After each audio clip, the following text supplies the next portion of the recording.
Hey hello guys, I am Susmita and welcome back to my another new video.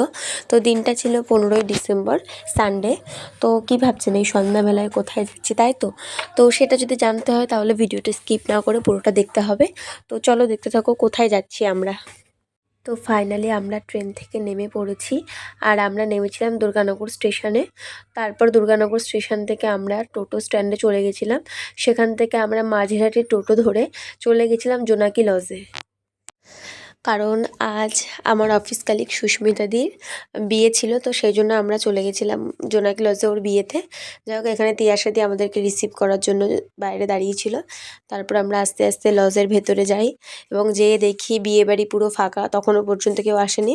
কারণ তখন ঘড়ির কাঁটায় সবে বাজে 7টা, তো সেই জন্য তখনও পর্যন্ত বিয়েবাড়ির লোক এসে পৌঁছায়নি। তারপরে এই যে আস্তে আস্তে আমাদের মিষ্টি ব্রাইড চলে এসছে, তোমরা দেখতেই পাচ্ছ, একদম ছোট্ট পুতুলের মতন লাগছিল। তো তারপরে এই যে মেকআপ আর্টিস্ট দিদি সুস্মিতা দিদির একটু ফটোশ্যুট করে নিচ্ছিল।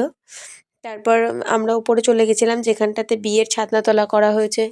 যাই হোক, তখনও পর্যন্ত ছাদনাতলাটা পুরোপুরি সাজানো হয়েছিল না, তাই এদিকে আমি একটু আবার ঢং করছিলাম বলে আমার দিদি বলছিল, ছোট তুই একটু দাঁড়া, আমি তোকে একটা স্লো মোশন ভিডিও করে দিচ্ছি। তারপরে এই যে আমি ঢং করছিলাম আর আমার দিদি ক্যামেরাম্যান, ও আমার স্লো মোশনে ভিডিওটা করে দিচ্ছিল। তারপর আস্তে আস্তে আবার আমরা নিচে চলে আসলাম। নিচে এসে দেখি এই যে সুস্মিতা দি আমাদের মিষ্টি ব্রাইট ফটোশ্যুট করছে, আর এই যে ক্যামেরাম্যান দাদা, উনি তো ফটো তুলতে যেয়ে বেঁকেই যাচ্ছিল। তারপরে এই যে এখানে আমরা স্ন্যাক্স খাচ্ছিলাম, আর এখানে স্ন্যাক্সের মেনুতে ছিল চিকেন পকোড়া আর চিকেন বল। তারপরে এইদিকে আবার ছিল ফুচকা। তো এখানে আমি, আমার দিদি আর তিয়াশাদি আমরা তিনজনে দাঁড়িয়ে দাঁড়িয়ে একটু ফুচকা খেয়ে নিচ্ছিলাম।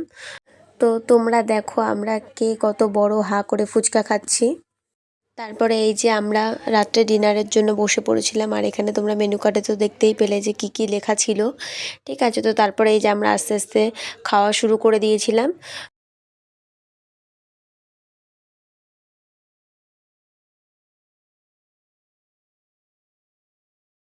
যাই হোক, খাওয়া দাওয়া পর্ব শেষ করে নিচে আসার সময় দেখতে পেলাম এই যে ইন্দ্রজিৎ দা, মানে আমাদের নতুন জামাইবাবু, উনি এসে হাজির হয়েছেন।